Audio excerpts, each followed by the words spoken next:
We are absolutely connected. It's like, there's no question about it to me.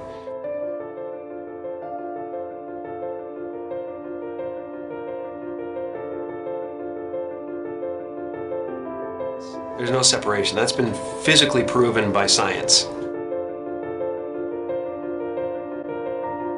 I think everybody's looking for something that they already have.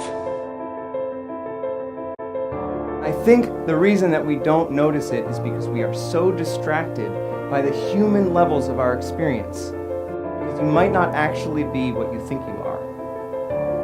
The fact that we're already enlightened, we're already complete, and it's just realizing that you're complete. So everything we do to each other, or everything we see in each other, is us seeing ourselves. And yet the one thing that remains is this feeling of existence. I'm not a human being that has consciousness. I'm consciousness that is shaped into a human being. All of us are energy. A human being is a very complex pattern of energy. I always have been that energy, and I always will be that energy. I know this conceptually. Why don't we feel it? And just like an ocean is water in motion, we can call a certain part of that ocean a wave, but it gives us the illusion that the wave is a separate entity in the ocean. But a wave is not in the ocean, a wave is the ocean. And similarly, we might not be waves. Maybe we're the ocean. Maybe all of us are energy, and we can realize that directly.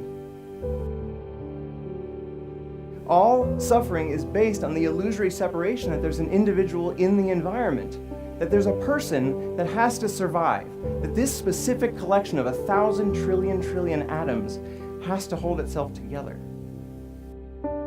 But if I realize directly that I am energy, and I realize that the body and the mind are a temporary manifestation of that energy, then I can fully accept the death of the body and mind as something that does not happen to me, because I was always energy and I always will be.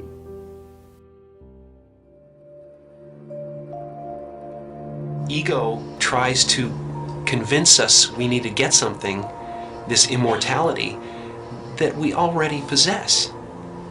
Ego is the voice in your head that says you're not as good as that other person. Maybe you need to do something else to make yourself better, to add to yourself.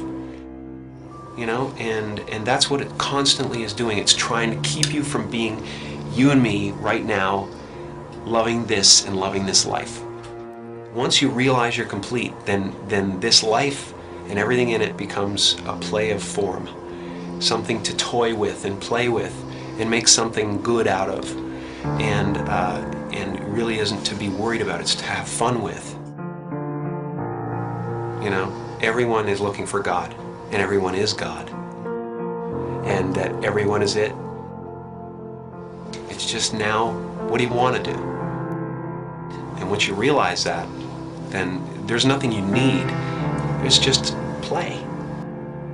You know, nothing you do is going to add anything to you.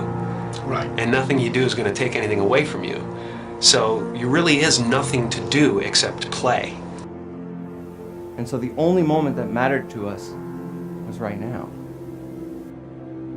I think this experience is so important and powerful that every religious tradition at its core has been trying to convince us of its importance.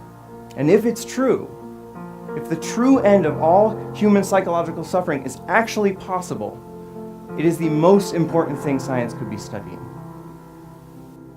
Maybe it's possible that within our lifetimes we could actually eradicate human suffering. And what would the world look like then if every single one of us felt complete, felt whole, and felt interconnected?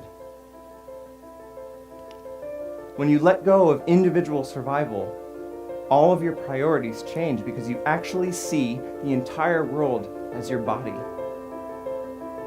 You see the suffering of others as your own suffering, and you want to help. Maybe the one thing that keeps us from actually solving all of the other problems in the world is this persistent, flawed thought that we are separate from the world. And maybe it's time we change our minds.